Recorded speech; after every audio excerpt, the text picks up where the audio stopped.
नमस्कार दोस्तों, आपका स्वागत है घोस्ट टॉक पर। दोस्तों, आज का हॉरर पॉडकास्ट एक ट्रक ड्राइवर की है जिनका नाम विनोद है। तो चलिए अब यह पॉडकास्ट विनोद जी के नजरिया से सुनते हैं। लेकिन उससे पहले आप लोगों से एक रिक्वेस्ट है, अगर आप लोग चैनल पर नए हैं तो चैनल को सब्सक्राइब कर दीजिएगा और हाइप पॉइंट भेजकर अपना सपोर्ट जरूर दिखाइएगा।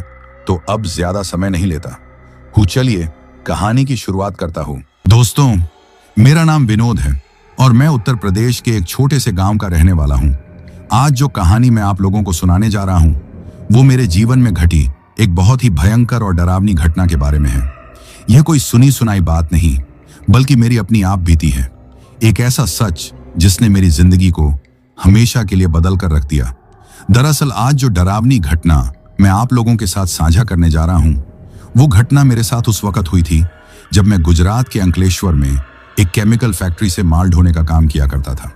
यह ट्रक ड्राइविंग वाला काम करने से पहले मैं उन्हीं फैक्ट्रियों में एक मजदूर के तौर पर काम करता था। सुबह से शाम तक खटना, पसीने में लथपथ होकर घर लौटना और फिर भी महीने के अंत में हाथ में चंद रुपए आना, यही मेरी जिंदगी थी। लेकिन मजदूरी करते करते मुझे इस बात का एहसास हुआ कि दिहाड़ी मजदूरी करके मैं अपने जीवन में कभी भी इतना आगे नहीं बढ़ सकता जितना कि मैं एक ट्रक लाकर उससे कमाई कर सकता हूं। मैं रोज अपनी आंखों से देखता था कि कैसे ट्रक ड्राइवर आते थे। उनकी एक अलग ही इज्जत होती थी, एक अलग ही रुतबा था, क्योंकि उस वक्त मैं अच्छी तरीके से देखा करता था कि जो ट्रक ड्राइवर होते थे उनकी काफी अच्छी खासी कमाई होती थी। वो सेठ से सीधे बात करते थे, हजारों रुपए भाड़े के तौर पर लेते थे और अपनी मर्जी के मालिक होते थे। मेरे मन में यह बात घर कर गई थी कि अगर जिंदगी बदलनी है तो यही रास्ता है। इसी वजह से मैंने पाई पाई जोड़ना शुरू कर दिया। उस वक्त मेरे पास इतने तो पैसे जमा हो गए थे कि मैं थोड़ा बहुत डाउन पेमेंट देकर किस्तों पर एक ट्रक निकलवा लूं। अब जैसे ही मेरे दिमाग में यह विचार आया था तो मैंने तुरंत ही उस साल जो नवरात्रि आई, उस नवरात्रि पर एक नया ट्रक निकलवा लिया था। नवरात्रि का समय मैंने जानबूझकर चुना था, क्योंकि मां का नाम लेकर शुरू किया गया काम हमेशा सफल होता है, ऐसा मेरा मानना था। नया ट्रक मैंने इसलिए भी निकलवाया था क्योंकि मुझे ट्रक चलाना सीखने की भी कोई जरूरत नहीं थी, क्योंकि जो कोई भी ट्रक ड्राइवर फैक्ट्री में कभी ट्रक में माल भरवाने के लिए आते थे तो उनके ट्रक को थोड़ा बहुत आगे पीछे करते करते ही मैं ट्रक चलाना सीख गया था। मैंने सालों तक दूसरों के ट्रकों को यार्ड में लगाते हटाते ये हुनर अपने अंदर उतार लिया था।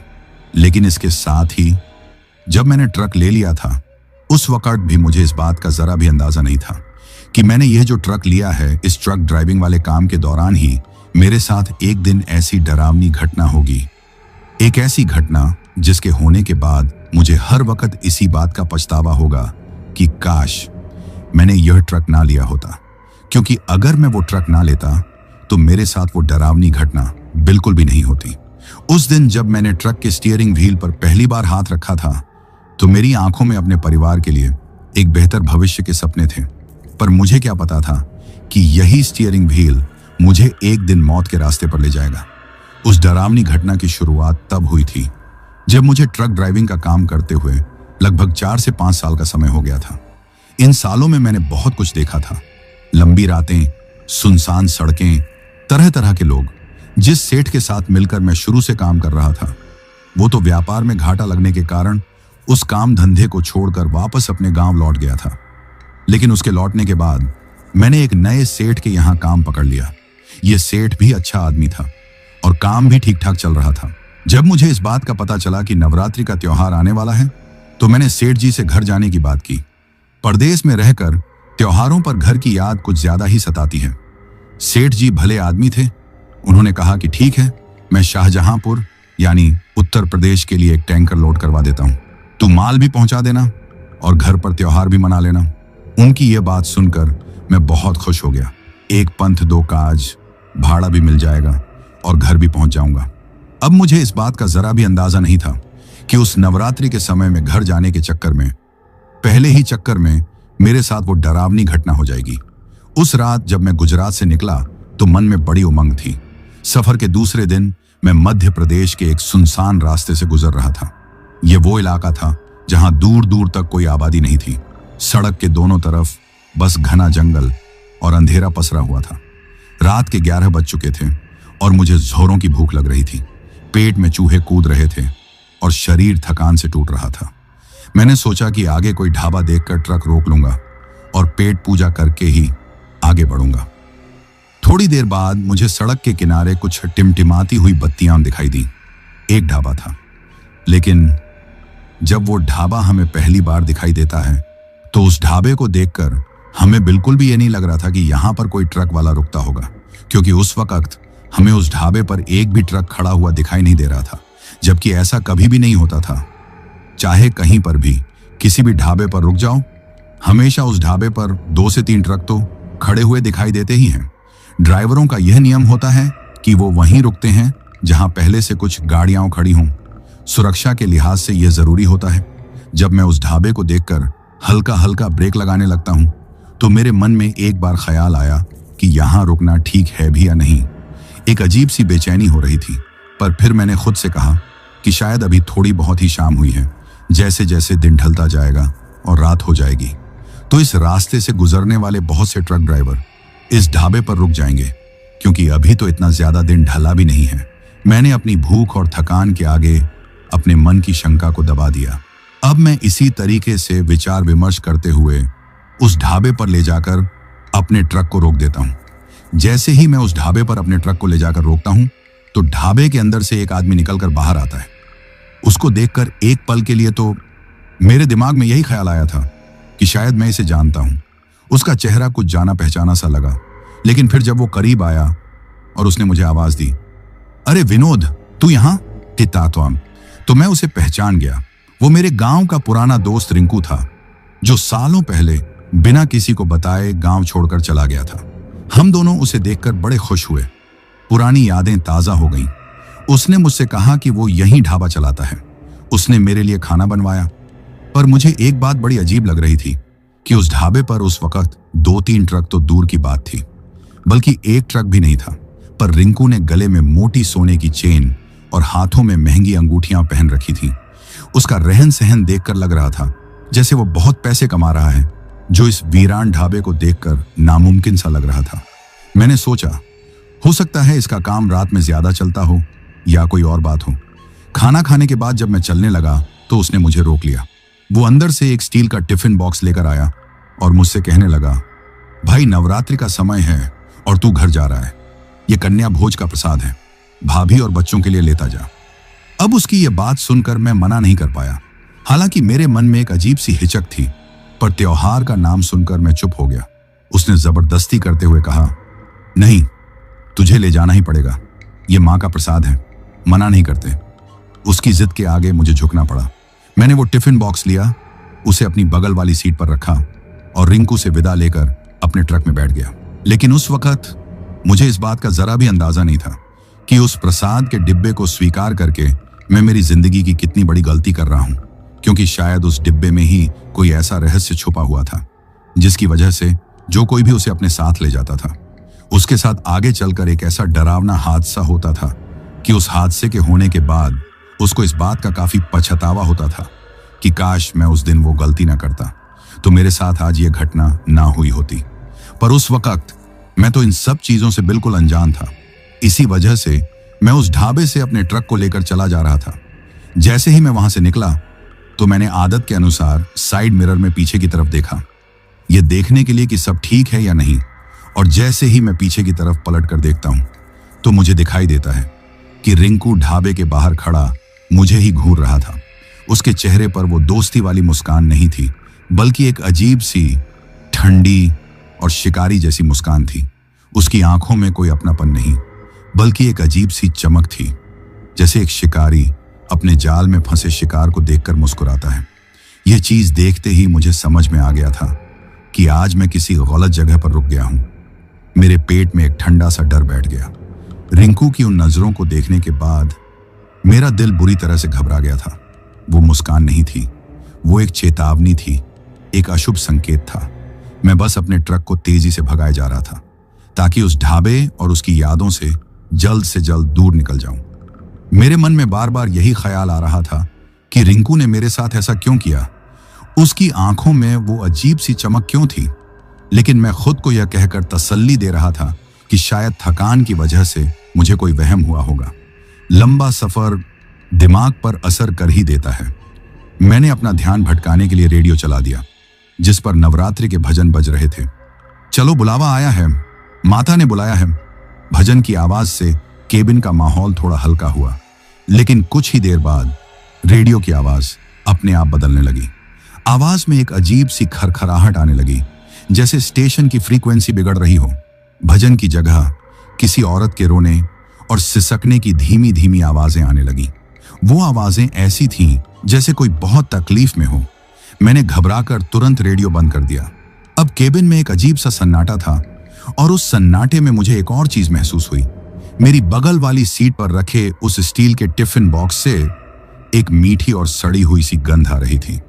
वो गंध ऐसी थी जैसे किसी ने मीठे पकवान में कोई गली हुई चीज मिला दी हो। अब मेरा माथा बुरी तरह से ठनक चुका था। मैं समझ गया था कि कुछ ना कुछ गड़बड़ तो जरूर है। वो ढाबा, रिंकू की वो मुस्कान, रेडियो में आती आवाजें, और अब यह अजीब गंध, ये सब महज इत्तेफाक नहीं हो सकता। मैं सोच ही रहा था कि इस डिब्बे को यहीं कहीं खिड़की से बाहर फेंक दूं, लेकिन उससे पहले ही मेरे गुस्से की पूरी तरीके से हवा निकल जाती है। यानी कि उस वक्त कुछ ऐसा होता है जिसकी वजह से मेरा गुस्सा एक पल में ही दूसरी तरफ ध्यान देने के कारण शांत हो जाता है, क्योंकि उस वक्त मेरे कानों में काफी तेज हवा निकलने की आवाज आती है, और जैसे ही वो आवाज आती है तो मुझे मजबूरी में ट्रक को ब्रेक लगाकर रोकना पड़ता है। एक जोरदार धमाके जैसी आवाज हुई और मेरा ट्रक एक तरफ को बुरी तरह से खिंच गया, क्योंकि उस वक्त मुझे सुनाई देता है कि ट्रक में पीछे की तरफ वाले टायर से काफी तेज आवाज आई है। जैसे ही वो आवाज आती है तो मैं ट्रक को रोककर ट्रक में बैठा बैठा ही खिड़की से बाहर की तरफ अपना मुंह निकालकर पीछे की तरफ देखता हूं, तो पीछे वाले टायर से काफी तेज धुआं निकल रहा था। ये चीज देखते ही मुझे समझ में आ जाता है कि शायद ट्रक का टायर फट गया है। अब जैसे ही यह चीज होती है तो मैं ट्रक से नीचे उतरता हूं। चारों तरफ घना अंधेरा और जंगल की डरावनी आवाजें। ट्रक से नीचे उतरकर ट्रक के उस टायर के पास में जाकर देखने पर हमें पता चल जाता है कि ट्रक का टायर बदलना ही पड़ेगा। टायर की धज्जियां उड़ चुकी थीं, लेकिन जैसे ही मैं उस फटे हुए टायर को बदलने की कोशिश करने लगा तो मेरा उस टायर को हाथ लगाना भी मुश्किल हो रहा था, क्योंकि वो टायर इतने लंबे सफर में चलने के कारण बुरी तरीके से गर्म हो गया था। उस पर हाथ रखते ही ऐसा लगा जैसे जलते हुए तवे को छू लिया हो। अब ऐसे में मेरे पास सिर्फ दो ही रास्ते थे। या तो मैं 1-2 घंटे तक वहां पर रुककर उस टायर के ठंडा होने का इंतजार कर सकता था, या फिर कहीं से पानी का जुगाड़ लगाकर उसके ऊपर पानी डालकर उसको ठंडा कर सकता था। लेकिन उस वक्त मेरे ट्रक के अंदर इतना पानी भी नहीं था कि उतने से पानी से मैं उस टायर को ठंडा कर पाऊं। उस सुनसान जंगल में 1-2 घंटे रुकना मौत को दावत देने जैसा था। इसी वजह से मैं ट्रक के अंदर जो पानी का केन पड़ा हुआ है उसको ले जाकर आसपास कहीं से पानी ढूंढ कर लाने की कोशिश करता हूं। उस सड़क से थोड़ी ही दूर अंदर कच्चे रास्ते पर आने के बाद मुझे जानवरों के पानी पीने के लिए बनाई गई एक छोटी सी पानी की खुली टंकी दिखाई दे जाती है, जिसके अंदर उस वक्त पानी भी था। चांदनी रात में वो पानी चमक रहा था। मैं जल्दी से अपने केन में पानी भरकर वापस ट्रक की तरफ लौटने लगता हूं। अभी मैं दूर से मेरे ट्रक की तरफ आ ही रहा था कि तभी मुझे दिखाई देता है कि सड़क के बगल में अंधेरे में से एक लड़की निकल कर आती है, जो पिछले इतने लंबे समय से कहीं दिखाई नहीं दी थी। अब जैसे ही वो उस अंधेरे में से निकल कर आती है तो उसको उस अंधेरे में से निकल कर आता हुआ देखकर पहले तो मैं सोचता हूं कि शायद यह उस तरफ किसी काम से गई होगी, लेकिन वो वहीं सड़क के किनारे मेरे ट्रक से कुछ दूरी पर आकर बैठ जाती है। मैं पानी का केन लेकर जब ट्रक के पास पहुंचा तो मैंने देखा कि वो एक नौजवान लड़की थी, जिसने रंग बिरंगी चनिया चोली पहन रखी थी, जैसे गरबा खेल कर आ रही हो। वो डरी सहमी सी लग रही थी और अपने घुटनों में सिर छिपाए बैठी थी। मैंने उससे पूछा, बहन जी, आप इतनी रात को यहाँ इस सुनसान जंगल में क्या कर रही हो?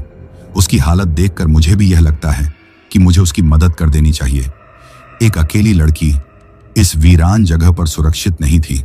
वो मेरी तरफ देखकर कांपती हुई आवाज में बोली, भाई साहब, मैं जरा पीछे की तरफ जो गांव में मंदिर है, उस मंदिर में नवरात्रि की पूजा करने गई थी, पर वापसी में कुछ खराब लोग मिल गए थे, जिनसे बचकर मैं यहाँ जंगल में छिपी हुई थी। अब आप आ ही गए हो तो आपकी बड़ी मेहरबानी होगी अगर आप मुझे थोड़ा आगे तक छोड़ दोगे। उसकी ये बात सुनकर मुझे भी यह लगता है कि मुझे उसकी मदद कर देनी चाहिए। इसी वजह से मैं उस लड़की के पास जाकर कहता हूं कि देखो, मैं तुम्हें तुम्हारे गांव तक पहुंचाने की तो जिम्मेदारी नहीं लेता हूं, लेकिन तुम्हारे गांव के बगल से जहां से भी हम लोग गुजरेंगे वहां तक हम लोग तुम्हें छोड़ देंगे, पर पहले मुझे यह टायर बदलने दो। मेरे मुंह से इतनी बात सुनते ही उसके चेहरे पर काफी ज्यादा मुस्कुराहट आ जाती है। मैं और वो लड़की दोनों ट्रक के पास आकर खड़े हो जाते हैं। मैंने पानी डालकर टायर को ठंडा किया और फिर बड़ी मशक्कत के बाद जैक लगाकर टायर बदला। इस सब में करीब 1 घंटा और लग गया। उस पूरे समय वो लड़की चुपचाप खड़ी मुझे देखती रही। फिर मैंने उस लड़की से कहा कि आकर केबिन में बैठ जाओ, मैं तुम्हें आगे की तरफ छोड़ दूंगा। अब जैसे ही मैंने उस लड़की से यह बात बोली तो वो लड़की मेरी तरफ देखकर एक अजीब सी कुटिल मुस्कान में मुस्कुराती है। वो मुस्कान उसकी डरी सहमी हालत से बिल्कुल मेल नहीं खा रही थी। फिर वो खलासी साइड वाली खिड़की की तरफ आती है और केबिन में चढ़कर बैठ जाती है। मैं भी अपनी ड्राइविंग सीट पर जाकर बैठता हूं, लेकिन केबिन में बैठने के बाद वो बिल्कुल गुमसुम बैठी हुई थी, यानी कि वो मुझसे कोई भी बात नहीं कर रही थी और चुपचाप सामने की तरफ रास्ते पर ही देख रही थी। मैंने ट्रक स्टार्ट किया और आगे बढ़ा दिया। अब मैं ट्रक चला रहा था और वो लड़की मेरे बगल में खामोश बैठी थी, पर मुझे महसूस हो रहा था कि वो सामने रास्ते को नहीं बल्कि मेरे और उसके बीच में रखे उस स्टील के टिफिन बॉक्स को घूर रही थी।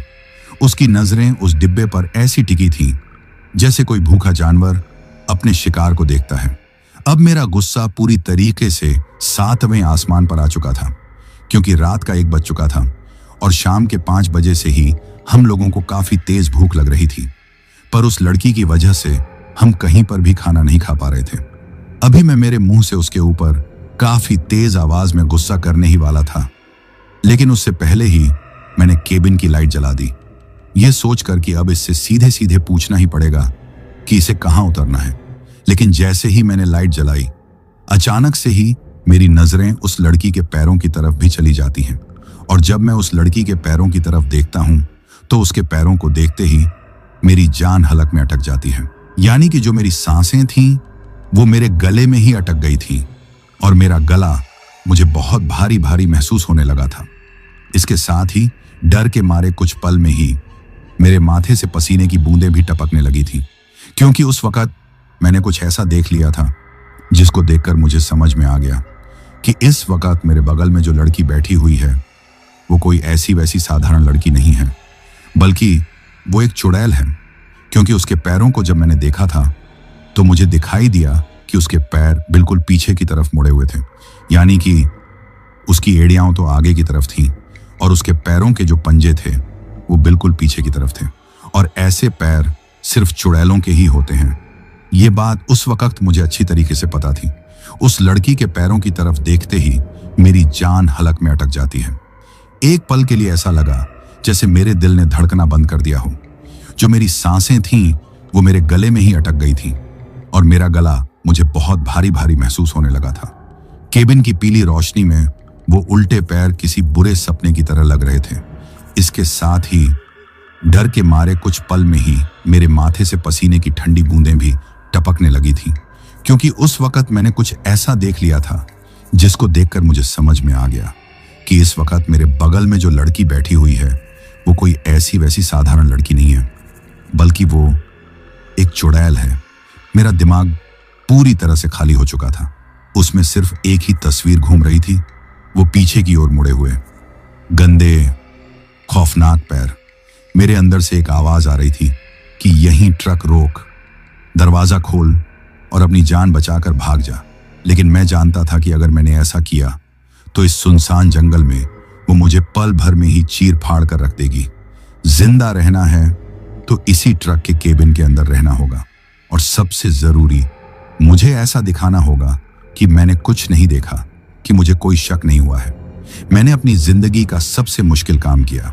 मैंने अपनी नजरें उसके पैरों से हटाई और वापस सड़क पर टिका दी। मेरा चेहरा शायद सफेद पड़ चुका था, पर मैंने उसे जाहिर नहीं होने दिया। मैंने अपने कांपते हुए हाथों को मजबूती से स्टीयरिंग व्हील पर जमाया। गियर बदलने की आवाज उस खामोशी में किसी धमाके की तरह लगी, जैसे ही ट्रक थोड़ा सा आगे बढ़ा, बगल वाली सीट से एक आवाज आई, पर अब वो उस डरी हुई लड़की की पतली कांपती हुई आवाज नहीं थी। अब वो आवाज शहद की तरह मीठी थी, पर उस मिठास में जहर घुला हुआ था। मेरे पैरों को देखकर इतने हैरान क्यों हो गए? उसने पूछा। उसकी आवाज सुनकर मेरी रीढ़ में एक सिहरन दौड़ गई। वो जानती थी कि मैंने उसका सच देख लिया है। अब मैं उससे क्या कहता? कोई भी गलत जवाब मेरी मौत का कारण बन सकता था। मैं हकलाते हुए बोला, पैर? नहीं तो मैं तो बस ये देख रहा था कि आपके पैर में पायल बहुत सुंदर है। मैंने एक झूठी तारीफ करके बात को टालने की कोशिश की। मेरी बात सुनकर वो हंसी। वो कोई इंसानी हंसी नहीं थी, वो एक बहुत ही धीमी, खनकती हुई, पर अंदर तक ठंडक पहुंचा देने वाली हंसी थी। उस हंसी में मेरा मजाक उड़ाया जा रहा था। पायल तो सुंदर है, वो धीरे से फुसफुसाई, पर तुम्हारी किस्मत नहीं। अब मुझे यकीन हो गया था कि इस सब का ताल्लुक रिंकू के उस ढाबे से ही है। वो अब डरी सहमी लड़की नहीं थी, वो एक शिकारी थी जो अपने शिकार के साथ खेल रही थी, उसे तड़पाने का मजा ले रही थी। उसने मेरी तरफ देखे बिना उस स्टील के टिफिन बॉक्स की तरफ इशारा करते हुए कहा, बहुत अच्छी खुशबू आ रही है इससे, तुम्हारे दोस्त ने बड़े प्यार से दिया है। खोलो ना ये प्रसाद, नवरात्रि का प्रसाद है, हम दोनों मिलकर खाएंगे। उसकी बात सुनकर मेरे दिमाग में सारी कड़ियां जुड़ गईं। रिंकू की वो अजीब तरकीब, ढाबे की वो सड़ांध वाली गंध और उसका जबरदस्ती ये टिफिन देना। ये कोई मामूली प्रसाद नहीं था, ये किसी पूजा का उतारा था, किसी तांत्रिक क्रिया का हिस्सा था। रिंकू ने अपनी किसी बला को इस प्रसाद के जरिए मेरे मथे मर दिया था। और ये चुड़ैल उसी बला का रूप थी जो अपना हिस्सा लेने, अपना भोग लेने चली आई थी। मेरा टायर भी शायद इसी ने फाड़ा था ताकि यह मुझे रोक सके। अब मुझे अपने बचाव का रास्ता सोचना था। तभी मेरी नजर सामने विंडशील्ड पर चिपके जय माता दी वाले स्टिकर पर पड़ी। मैंने देखा कि वो चुड़ैल उस स्टिकर की तरफ देख भी नहीं पा रही थी, उसकी नजरें उसे कतरा रही थीं। फिर मेरी नजर डैशबोर्ड पर अपनी तरफ रखी हनुमान जी की छोटी सी मूर्ति पर गई। उसे देखकर भी वो असहज हो रही थी, जैसे उसे कोई तकलीफ हो रही हो। मुझे समझ में आ गया कि मेरे ट्रक में मेरे सेठ जी ने कुछ ऐसी चीज करवा रखी थी जिसकी वजह से कोई भी नकारात्मक शक्ति उसके अंदर नहीं घुस सकती थी। मेरे सेठ जी बहुत पूजा पाठ वाले आदमी थे और उन्होंने ट्रक लेने के बाद किसी बड़े मंदिर में उसकी पूजा करवाई थी। शायद उसी का असर था। अब मुझे इस बात का यकीन हो गया था, पर परखना अभी बाकी था। वो चुड़ैल अब भी टिफिन बॉक्स को ही घूर रही थी। सोच क्या रहे हो, खोलो भी अब। उसकी आवाज में अब एक हुक्म था, एक अधीरता थी। हाँ खोलता हूं, मैंने कहा, पर पहले ये जंगल वाला खतरनाक रास्ता तो पार कर लें। आगे किसी अच्छी जगह रुककर आराम से खाएंगे। मैं बस वक्त हासिल करने की कोशिश कर रहा था, कोई उपाय सोच रहा था। मेरी बात सुनकर वो चिढ़ गई। मुझे इंतजार करना पसंद नहीं, उसने कहा और अपना लंबा हड्डी वाला हाथ टिफिन बॉक्स की तरफ बढ़ाया। मेरा दिल एक पल के लिए धड़कना ही भूल गया, पर तभी एक और अविश्वसनीय घटना घटी। जैसे ही उसका हाथ मेरे और उसके बीच की जगह को पार करके ट्रक के बीचों बीच पहुंचा, उसके हाथ से हल्का सा धुआं निकलने लगा। उसने एक तकलीफ भरी आवाज के साथ अपना हाथ झटके से पीछे खींच लिया, जैसे किसी ने उसके हाथ पर अंगारा रख दिया हो। मैं सब समझ गया। एक अनदेखी दीवार, मेरे और उसके बीच में एक अनदेखी दीवार थी। मां दुर्गा का वो स्टिकर और हनुमान जी की वो मूर्ति, इन दोनों की शक्ति ने मेरे चारों तरफ एक सुरक्षा कवच बना दिया था। वो अपनी सीट पर बैठकर मुझे डरा सकती थी, पर वो उस लकीर को पार करके मेरी तरफ नहीं आ सकती थी। यह जानते ही मेरा आधा डर खत्म हो गया। मैं अभी भी एक चलती हुई कब्र में कैद था, पर कम से कम मैं उस कब्र में अपनी सीट पर सुरक्षित था। वो चुड़ैल भी अब तक यह समझ चुकी थी। उसका वो मीठा बनावटी चेहरा अब पूरी तरीके से बदल गया था। उसका चेहरा पूरी तरीके से खून से सना हुआ था और उसके मुंह के जबड़े से लंबे लंबे दांत उसके होठों को फाड़ते हुए बाहर की तरफ निकल रहे थे। साथ ही उसके सिर पर लंबे लंबे और उलझे हुए बाल आ गए थे। उसकी आंखें अब लाल अंगारों की तरह जल रही थीं। उसने मेरी तरफ देखा और इस बार उसकी आवाज किसी गहरी गुफा से आती हुई घुरघुराहट जैसी थी। बहुत होशियार बन रहा है तू, तुझे क्या लगता है? ये छोटे मोटे भगवान और उनके चित्र तुझे बचा लेंगे? ये गाड़ी चल रही है विनोद, उसने गुर्राते हुए कहा, और इसे चलाने वाला तू है। कब तक चलाएगा? हाथ थकेंगे, आंखें थकेंगी, नींद का झोंका आएगा। तू इंसान है और इंसान गलती करता है। मैं इंतजार करूंगी। जिस पल तूने गलती की, जिस पल तेरी आंख झपकी, उसी पल मैं ये डिब्बा भी ले लूंगी और तेरी जान भी। उसकी इस ठंडी सपाट धमकी ने मेरे अंदर फिर से खौफ भर दिया।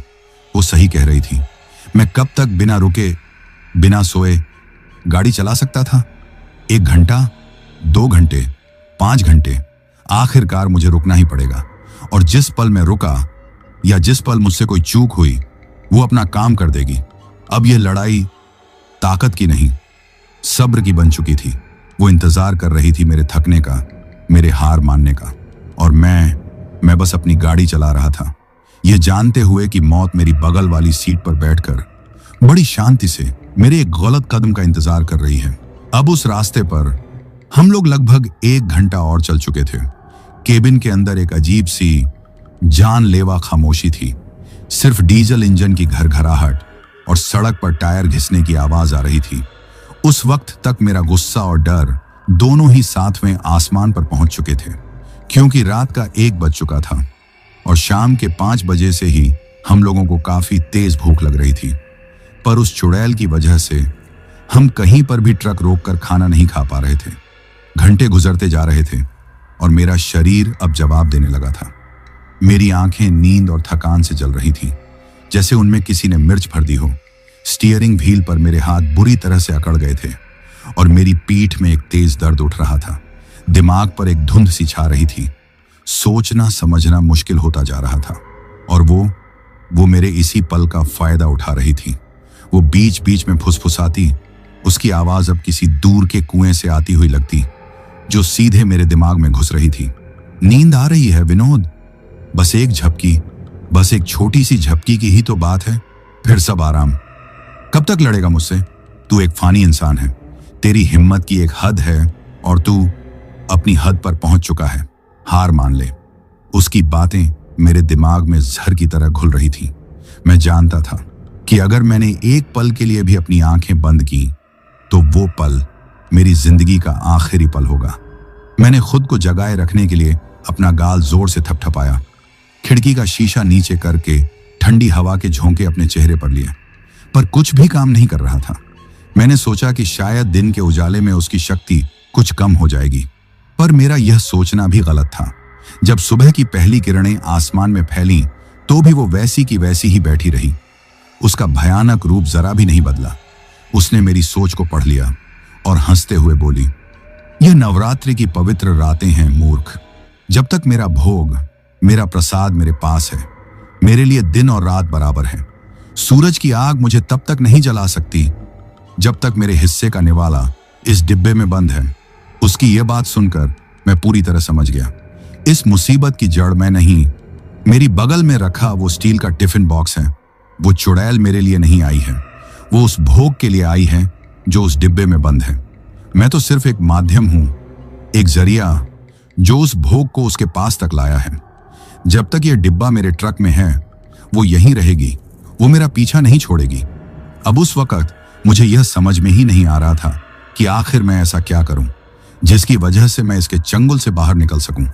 लेकिन फिर तभी मेरे दिमाग में आता है कि अगर इसकी कमजोरी और ताकत दोनों ही यह डिब्बा है, तो इसको अगर यही चाहिए तो ये इसी की तरफ लपकेगी। मुझे इस डिब्बे से छुटकारा पाना होगा, यही एकमात्र रास्ता है। मैंने अपनी लड़ाई की रणनीति बदली। मैंने हिम्मत हारने का नाटक शुरू किया। मैंने जानबूझकर अपनी गर्दन को सीट पर ढीला छोड़ दिया, जैसे मैं अब और जाग नहीं सकता। मैंने 1-2 बार ट्रक को सड़क पर हल्का सा लहराया, यह दिखाने के लिए कि मेरा नियंत्रण खत्म हो रहा है। मेरी यह हालत देखकर उस चुड़ैल की आंखों में एक शैतानी चमक पैदा हुई। उसके विभत्स चेहरे पर एक क्रूर मुस्कान फैल गई। वो समझ रही थी कि उसका शिकार अब थक चुका है, उसका इंतजार खत्म होने वाला है। वो धीरे धीरे अपनी सीट पर आगे की ओर झुक गई। उसकी लाल चमकती आंखें मुझ पर और उस टिफिन बॉक्स पर घड़ी हुई थी। मैंने अपना नाटक जारी रखा। मैंने ट्रक की रफ्तार और धीमी कर दी, जैसे मैं अब एक्सीलरेटर पर पैर रखने की ताकत भी खो चुका हूं। वो चुड़ैल अब और भी अधीर हो उठी। उसके गले से एक घुरघुराहट की आवाज निकल रही थी, जैसी कोई भूखा जानवर अपने शिकार पर झपटने से पहले निकालता है। मैं एक लंबे सीधे और सुनसान हाईवे पर था। सड़क के दोनों ओर गहरी खाई जैसे खेत थे। यही सही जगह थी, यही सही मौका था। मैंने एक गहरी सांस ली और फिर एक पल में मेरा सारा नाटक खत्म हो गया। मैंने अपनी पूरी ताकत से एक्सीलरेटर पर पैर दे मारा। ट्रक का डीजल इंजन, जो अब तक धीमी चाल से चल रहा था, एक जोरदार दहाड़ के साथ जिंदा हो उठा। ट्रक एक झटके के साथ आगे की ओर उछला। यह हमला इतना अप्रत्याशित और अचानक था कि वो चुड़ैल जो आगे की ओर झुकी हुई थी, अपना संतुलन खो बैठी और जोर से अपनी सीट पर पीछे की ओर जा गिरी। मुझे बस यही 1-2 सेकंड का मौका चाहिए था। ट्रक किसी तूफान की तरह रफ्तार पकड़ रहा था। मैंने एक हाथ से स्टीयरिंग को सीधा रखा और दूसरे कांपते हुए हाथ से उस भारी स्टील के टिफिन बॉक्स को उठाया। वो चुड़ैल समझ गई कि उसे धोखा दिया गया है। उसके मुंह से गुस्से और नफरत से भरी एक ऐसी चीख निकली जिसने मेरे कानों के पर्दे फाड़ दिए। वो उस डिब्बे पर झपटी, पर मेरे और उसके बीच की वो अनदेखी दीवार अभी भी कायम थी। उसके लंबे काले नाखून उस अदृश्य कवच से टकराकर चिंगारियां पैदा करने लगे। ट्रक अब अपनी पूरी रफ्तार पर था। मैंने उस डिब्बे को सिर्फ फेंका नहीं, मैंने अपनी जिंदगी की सारी ताकत, सारा गुस्सा और सारा डर उस एक काम में झोंक दिया। इसीलिए मैं उस चलते हुए ट्रक से ही उस मिठाई की पोटली को खलासी वाली खिड़की की तरफ से, यानी कि जिस तरफ वो चुड़ैल मेरे बगल में बैठी हुई थी, उसी तरफ से एक झटके के साथ उसको बाहर फेंक देता हूं। जैसे ही मैंने उस मिठाई की पोटली को चलते हुए ट्रक से बाहर फेंका, तो उस मिठाई की पोटली के साथ ही वो जो चुड़ैल एक लड़की के रूप में मेरे बगल में बैठी हुई थी, वह भी वहां से बिजली की रफ्तार के साथ एक काले धुएं में बदलकर मेरे ट्रक से बाहर पीछे की तरफ निकल जाती है। वो उस टिफिन बॉक्स के पीछे ऐसे गई जैसे लोहा चुंबक की तरफ खींचता है। अब जब ये चीज हुई तो इस चीज के होने के बाद मुझे ये लगा कि शायद मेरा उससे पीछा छूट चुका है और मैं अपने ट्रक को काफी तेज रफ्तार में दौड़ाते हुए वहां से जितना जल्दी हो सके उतना जल्दी अपने गांव तक पहुंचने की कोशिश करने लगता हूं। मेरे अंदर राहत की एक ऐसी लहर उठी जिसने मेरे पूरे शरीर को कंपा दिया। मैं हंसने लगा, एक पागलों वाली हंसी। मैं आजाद था, मैंने उसे हरा दिया था। लेकिन उस वक्त मुझे इस बात का जरा भी अंदाजा नहीं था कि मैं ऐसा बिल्कुल गलत सोच रहा हूं, कि मेरा उससे पीछा छूट चुका है, क्योंकि थोड़ी ही देर बाद मेरे साथ कुछ और भी भयानक होने वाला था। मेरी आजादी बस कुछ पलों की ही थी।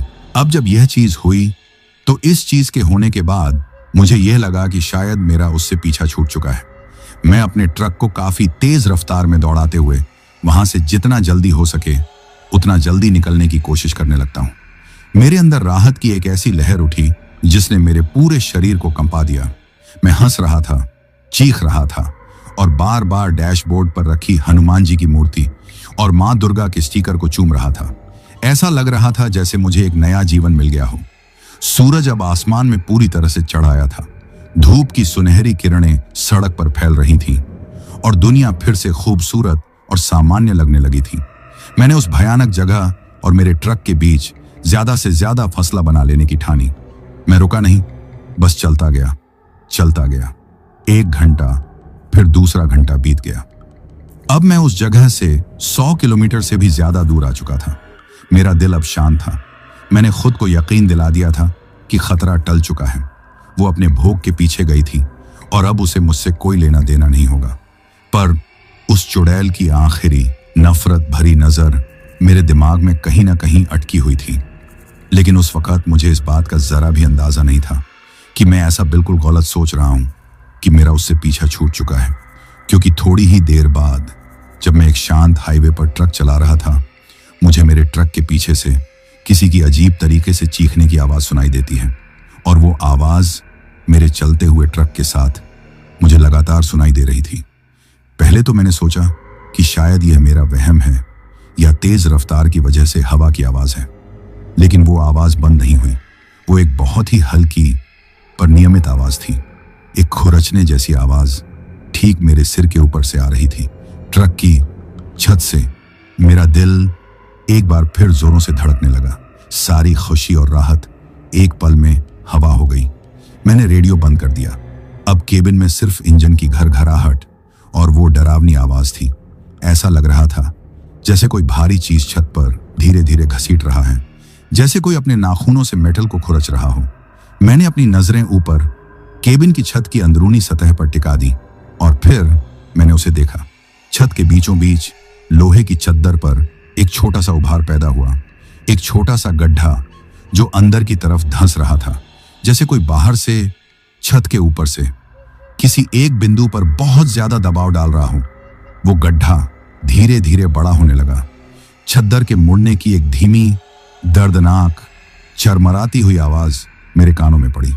मेरी सारी राहत, सारी खुशी एक पल में खौफ के एक काले समंदर में डूब गई।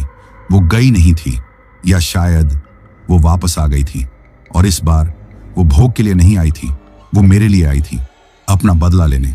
उसने अपना भोग खो दिया था और अब वो मुझे ही अपना भोग बनाना चाहती थी। अचानक वो धीमी खुरचन और दबाव एक हिंसक हमले में बदल गया। एक जोरदार प्रहार मेरी छत पर हुआ, फिर एक और। जोर जोर से कोई मेरी ट्रक की छत को पीटने लगा। आवाज इतनी तेज थी जैसे कोई ऊपर बैठकर पत्थर के हथौड़े मार रहा हो। हर वार के साथ मेरा पूरा ट्रक कांप उठता था। जब वह चीज हुई तो मुझे महसूस हुआ कि शायद मेरे ट्रक के ऊपर कोई लटका हुआ है, कोई है जो अंदर आने की कोशिश कर रहा है। उस चीज को होता हुआ देखकर मैं समझ गया था कि अगर एक बार यह मेरे ट्रक के बिन तक पहुंच गई तो फिर मुझे यहीं मौत के घाट उतार देगी। मैं पूरी तरह से घबरा गया। मैं पागलों की तरह ट्रक को सड़क पर लहराने लगा। मैं क्या करूं? मैं असहाय था, बेबस था। मैं चीख रहा था, चली जा, दफा हो जा यहां से, क्या चाहिए तुझे? पर बाहर से सिर्फ उस भयानक पिटाई की आवाज आ रही थी। और फिर मैंने उसे देखा, एक लंबी काली चीज छत के किनारे से नीचे की ओर लटकी, ठीक मेरे सामने विंडशील्ड के ऊपर। वो एक हाथ था, एक इंसान का हाथ नहीं, वो एक लंबा, पतला, किसी सूखे हुए पेड़ की टहनी जैसा हाथ था। उस पर भूरे रंग की चमड़े जैसी सूखी खाल चिपकी हुई थी और उस हाथ के सिरे पर उंगलियों की जगह लंबे लंबे गले और सड़े हुए से नाखून थे। वो हाथ, वो पंजा धीरे धीरे कांच पर नीचे की ओर खिसका और फिर उसने विंडशील्ड को खुरचना शुरू कर दिया। एक असहनीय, कानों को चीर देने वाली आवाज पैदा हुई। उसके नाखून शीशे पर ऐसे चल रहे थे जैसे कोई हीरा कांच को काट रहा हो। वो कांच को तोड़ने की कोशिश कर रही थी, मुंह तक पहुंचने की कोशिश कर रही थी। मैं खौफ के मारे जम गया था। मेरी नजरें उस हाथ पर टिकी हुई थीं जो मेरे चेहरे से बस कुछ ही इंच दूर था। कांच की एक पतली सी परत के उस पार मैं एक चलते हुए ताबूत में बंद था और शिकारी उस ताबूत की छत पर बैठकर अंदर आने का रास्ता बना रहा था। अब भागने की कोई जगह नहीं बची थी, छिपने का कोई कोना नहीं बचा था। मौत मेरे सिर पर नाच रही थी, बिल्कुल सचमुच। वो पंजा, वो खौफनाक गिद्ध जैसा पंजा मेरे ट्रक के विंडशील्ड को ऐसे खुरच रहा था जैसे कोई कसाई अपने चाकू को पत्थर पर तेज करता है। कांच पर पड़ती हर खरोंच मेरे दिल पर पड़ रही थी। मैं जानता था कि यह शीशा ज्यादा देर तक उसका मुकाबला नहीं कर पाएगा। वो किसी भी पल इसे तोड़कर अंदर आ जाएगी और फिर जो होगा उसकी कल्पना करके भी मेरी आत्मा कांप रही थी। उस वक्त शायद मैं यह चीज बिल्कुल गलत सोच रहा था। अब मैं ऐसा क्यों कह रहा हूं ये आपको थोड़ी ही देर में पता चलने वाला है। पर उसको मेरे ऊपर इस तरीके से दबे कदमों के साथ हाथ में लोहे की रॉड लेकर हमला करते हुए देखकर मैं पागलों की तरह ट्रक को सड़क पर जोर जोर से लहराने लगा। कभी तेजी से दाएं काटता, कभी बाएं। मुझे उम्मीद थी कि इस तरह के झटकों से शायद उसका संतुलन बिगड़ जाए और वो छत से नीचे गिर पड़े, पर ऐसा कुछ नहीं हुआ। वो किसी खूंखार झोंक की तरह छत से चिपकी हुई थी, जैसे वो उस ट्रक का ही एक हिस्सा हो। अब शीशे में दरारें पड़ने लगी थीं। एक लंबी मकड़ी के जाले जैसी दरार ठीक मेरी आंखों के सामने पड़ चुकी थी। अब मैं कैसे भी करके उन सब चीजों से बचना चाहता था, पर उस वक्त मुझे यह समझ में ही नहीं आ रहा था कि आखिर मैं ऐसा क्या करूं जिसकी वजह से मैं इसके चंगुल से बाहर निकल सकूं। तभी मैं मन ही मन भगवान को याद करने लगता हूं और मन ही मन सोचने लगता हूं कि हे भगवान, मैं ऐसा क्या करूं जिससे मैं इस शैतानी और भयानक चीज से अपने आप को बचा सकूं। मुझे मेरे से ज्यादा अपने बीवी बच्चों की चिंता हो रही थी। उनका चेहरा मेरी आंखों के सामने घूम गया और जैसे ही उनका मासूम चेहरा मेरी आंखों के सामने आया, मेरे अंदर हताशा की जगह एक अजीब से गुस्से और जिद ने ले ली। नहीं, मैं ऐसे नहीं मर सकता। मुझे उनके लिए जीना होगा, मुझे लड़ना होगा। तभी मेरी नजर डैशबोर्ड के कोने में रखी एक छोटी सी कपड़े की पोटली पर पड़ी। मुझे याद आया, जब मैं अंकलेश्वर से चल रहा था तो मेरे सेठ जी की पत्नी, जो बहुत ही पूजा पाठ करने वाली औरत थी, उन्होंने यह पोटली मेरे हाथ में दी थी। उन्होंने कहा था, विनोद बेटा, यह गुजरात के अंबाजी माता मंदिर का सिद्ध प्रसाद है। इसमें माता के श्रृंगार का सिंदूर, कुछ लौंग और एक छोटा सा सूखा नारियल है। अपने गांव के मंदिर में जरूर चढ़ा देना। मां रानी तेरा स्वर सफल करेंगी। उस वक्त मुझे ऐसा लगा जैसे मुझे कोई तो ऐसा रास्ता दिखा है ताकि मैं अपने आप को बचाने की कम से कम कोई कोशिश तो कर सकूं। मुझे मेरा हथियार मिल गया था। एक उम्मीद की किरण दिखाई दी। पर सवाल अब भी वही था, इस हथियार का इस्तेमाल उस बला पर कैसे किया जाए जो ट्रक की छत पर है और मुंह तक पहुंचने के लिए शीशा तोड़ रही है। और फिर मेरे दिमाग में एक पागलपन से भरा एक आत्मघाती विचार आया, अगर दुश्मन तक पहुंच नहीं सकते तो दुश्मन को अपने पास बुलाओ। मुझे उसे अपने पास लाना है, अपने सामने लाना है। मैंने एक लंबी गहरी सांस भरी।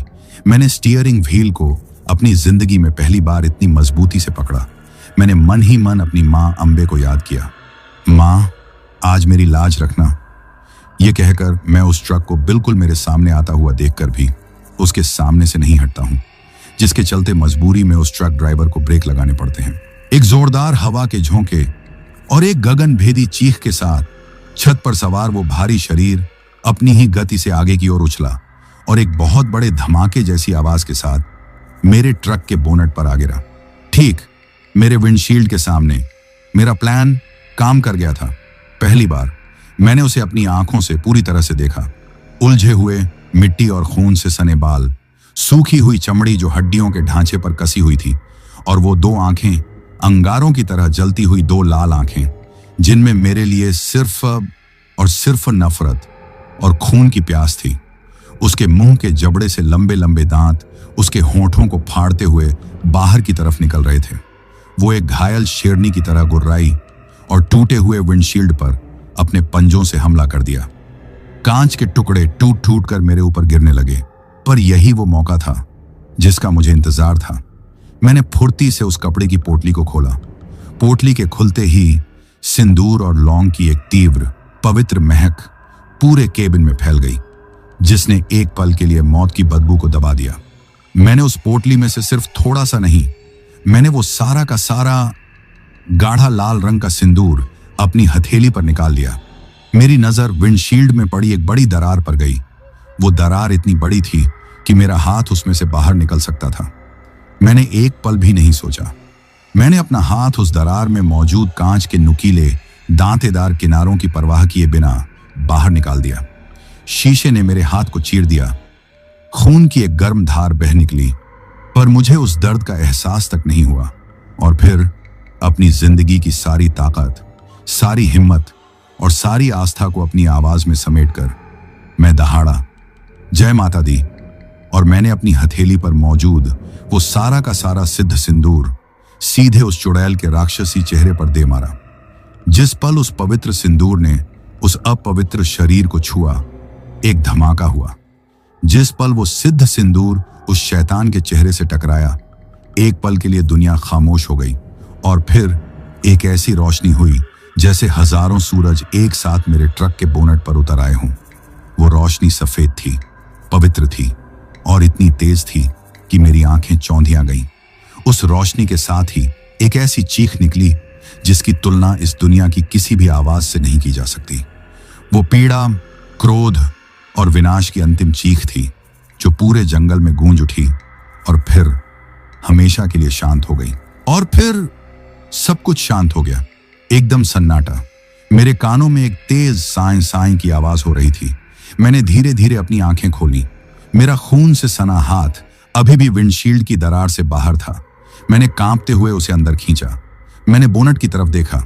वहां अब कुछ नहीं था, कोई शरीर नहीं, कोई राक्षसी रूप नहीं, सिर्फ लोहे की चद्दर पर एक बड़ा सा काला चिकना दाग था, जैसे किसी ने वहां तेजाब फेंक दिया हो। और उस काले दाग का आकार वो किसी चीखते हुए तड़पते हुए चेहरे जैसा था। उस दाग से अभी भी एक बदबूदार खट्टा धुआं उठ रहा था जो हवा में घुलकर गायब हो रहा था। वही उसका आखिरी निशान था, मेरे ट्रक के शरीर पर उसकी मौत का वो बदनुमा दाग। केबिन के अंदर का माहौल अब पूरी तरह से बदल चुका था। वो जानलेवा दबाव, वो मौत की ठंडक, वो सड़ांध, सब कुछ खत्म हो गया था। हवा ताजी और साफ थी, मैं सांस ले पा रहा था। बीती रात से पहली बार मैं अपने ट्रक में सचमुच अकेला था। मैं जानता था, मैं अपने दिल की गहराइयों में जानता था कि वो खत्म हो चुकी है, वो हमेशा हमेशा के लिए जा चुकी है। मेरे शरीर का एड्रेनालाइन अब खत्म हो रहा था और उसकी जगह ले रहा था असहनीय दर्द। मेरे हाथ पर लगे कांच के घाव अब बुरी तरह से जल रहे थे। मेरा सिर पर लगी चोट से खून जम गया था और पूरा शरीर ऐसे दुख रहा था जैसे किसी ने मुझे बेरहमी से पीटा हो। मेरा ट्रक कबाड़ बन चुका था, विंडशील्ड टूट चुका था, छत पिचक गई थी और बोनट पर एक कभी न मिटने वाला दाग पड़ चुका था। पर मैं जिंदा था। मैंने कांपते हाथों से चाबी घुमाई, एक चमत्कार की तरह। इंजन कुछ खांसने के बाद स्टार्ट हो गया। मुझे यहां एक पल भी और नहीं रुकना था।